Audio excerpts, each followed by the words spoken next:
Okay, people, this is going to be part 5 of the fourth attempt, the fourth hit attempt. And this is going to be, this has got to be the last one because I can't spend any more time on this already. But the reason why I saved it for the last one because, and it actually was in sequential order, the last one that I'm going to let go for right now, segment-wise. But anyway, it's because it kind of is the longest, but here we go. So I played the card that I had. I'll hopefully get to that a little later on when I feel a little bit more comfortable indicating what that was, and when it's not so sensitive, hopefully. But so I played this card I have. It did buy me at least enough time until the 911 call, which was, who else? The police did get there and motioned for me to come out.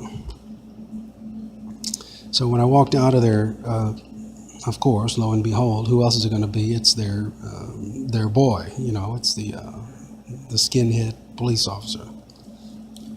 And there was this other officer. He wasn't a skinhead, but he was like the second one who ended up always backing this guy up. Was with him. So anyway, before I forget to mention this, people, let me just say this real quick here, and maybe it can be some homework for you to do, or so I don't know, but I am calling them officers so you will know what I am referring to when I tell this experience that I had. And I am being honest when I say this, but there is simply, at least at that moment and in this very moment, there's just no such thing. Yes, they can forcibly, and illegally, do things to you by force or make you do things by force. But not only is it unethical, immoral, and illegal, and unconstitutional, they just don't have the right to do that, and there is no such thing. But that's another topic for another segment, another day, and I'll maybe you can do some homework on that stuff. Figure it out for yourself. But maybe we'll cover that later. Anyhow, so he motions for me to come out, so I do, and he begins to talk, like you're some freaking 5-year-old,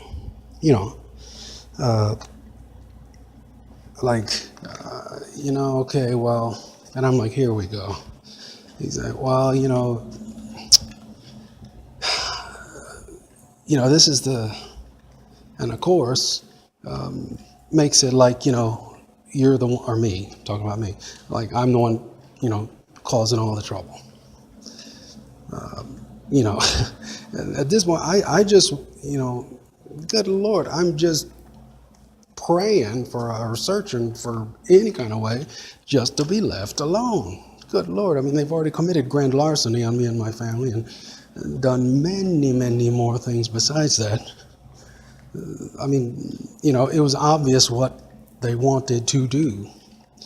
So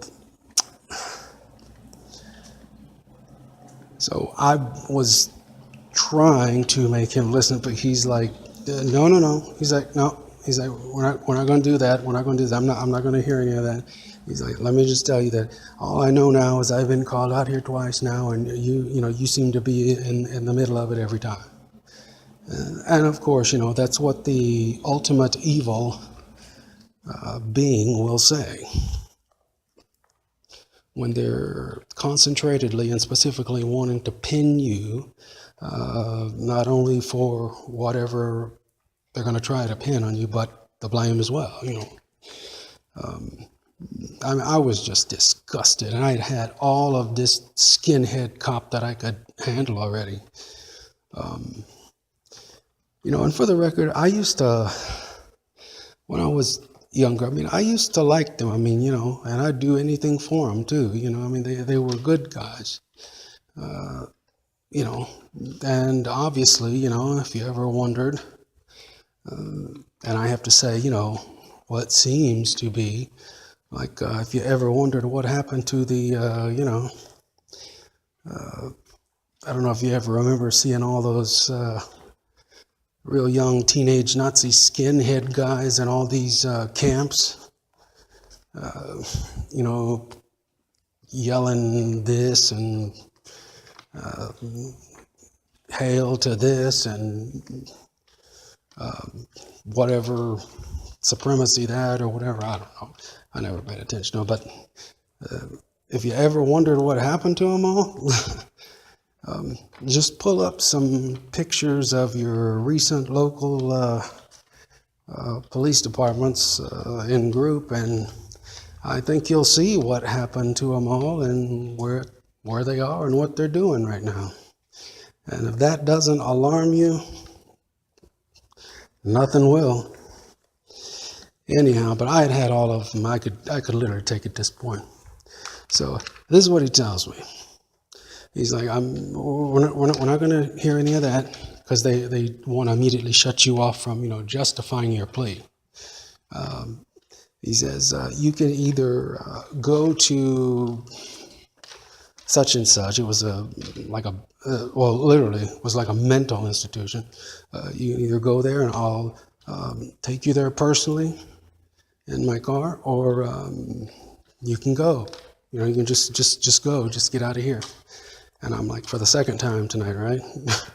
He's like, however you want to look at it, but you have to go either way.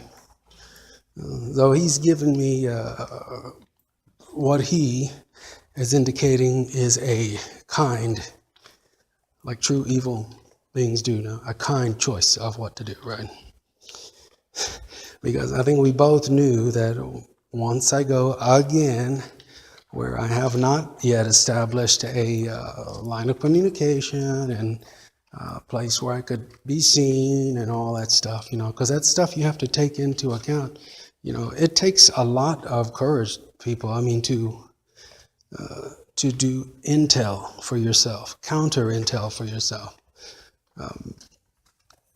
What your best line of response is going to be inside of so many seconds when you are literally on the fly, for real, trying to save your own life. It's hard, people. I don't think I would get in a disagreement for that, but it's very, very hard.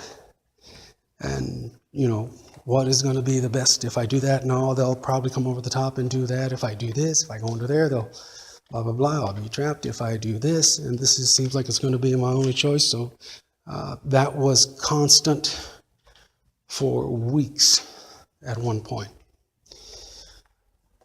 And I was just tired and haggard and everything. I just told him, I said, I'll just go. Not knowing what I was going to do, but I literally at this point, I felt haggard. I was tired. I was not shaken, but, I was just mentally drained, physically drained. And I just did not feel well. At this point, it just, literally was not a fair, fight at this point. It never was. But so as I was getting into the vehicle I was driving, I got back out. Well, one of the officers had already got in the car. He was about to get in the car. When he saw me walk back toward him, he was ticked. He came storming back over toward me as I was walking toward him, because I wanted to ask him to call an ambulance for me. And he's like, I thought I told you to. I was like, just hang on. I said, look, I don't really feel that well. Could you at least call an ambulance for me? Well, which ended up finally getting me at least out of that place. And, I don't think you even want to hear what they did to me, literally at the hospital, because they just, everything's there. So they just feed the doctors and the nurses a whole line of BS. And, they came back in at one point, you know, very different than, you know, very caring people like they were at the beginning, and then they act like they can't wait to get rid of you as fast as they can. And one nurse had the gall to tell me, yeah, you just need to go. Yeah, the hospital's only for sick people.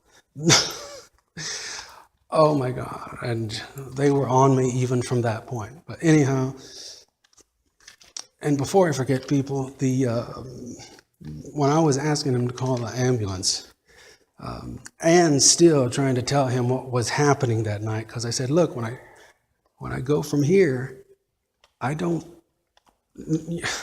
like, look, I can't promise you I'm not going to call again, because they won't lay off.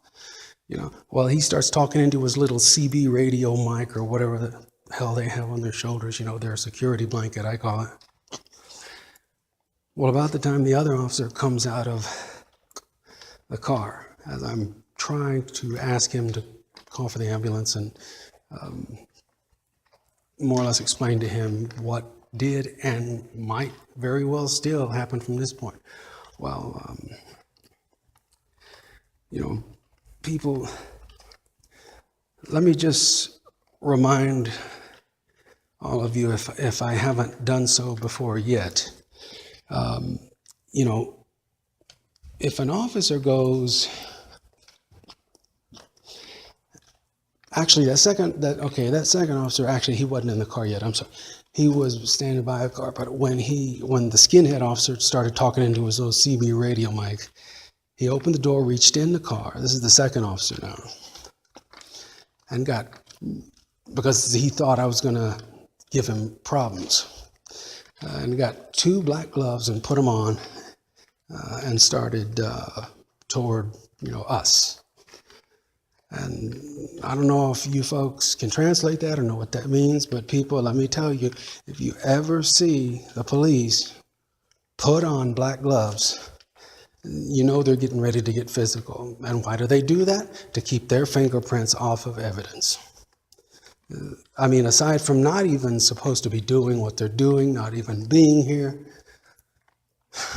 you know, just like true criminals, you know, like you see in the movies when some psychopathic killer is getting ready to do something, and they'll be sitting there talking to you at the same time. They're like, really now?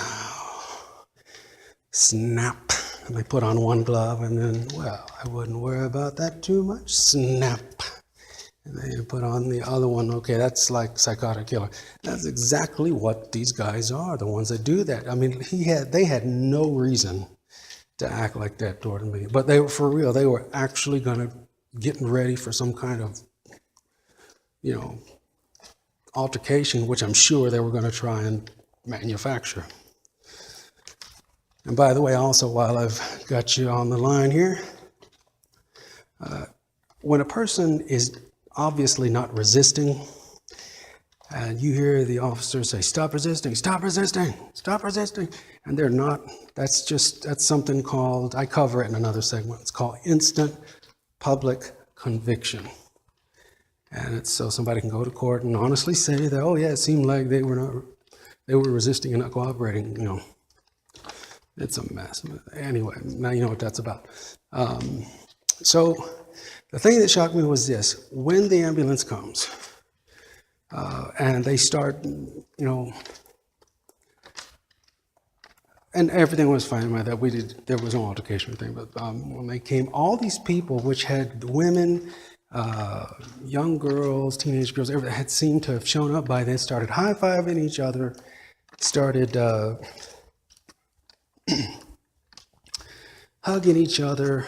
One of the women actually had the gall to tell one of the other guys that she was hugging, which I knew was the husband of another woman, because I saw how they were paired. Actually said, now this is what she said. She said, oh, well, no, actually he said, oh, maybe we'll have to just get together and blank later, huh? She's like, yeah, that sounds good. That would be good. And just to hear it again, to get himself off, oh, so yeah, we'll just have to do that later. And she's like, yeah, let's just do that later.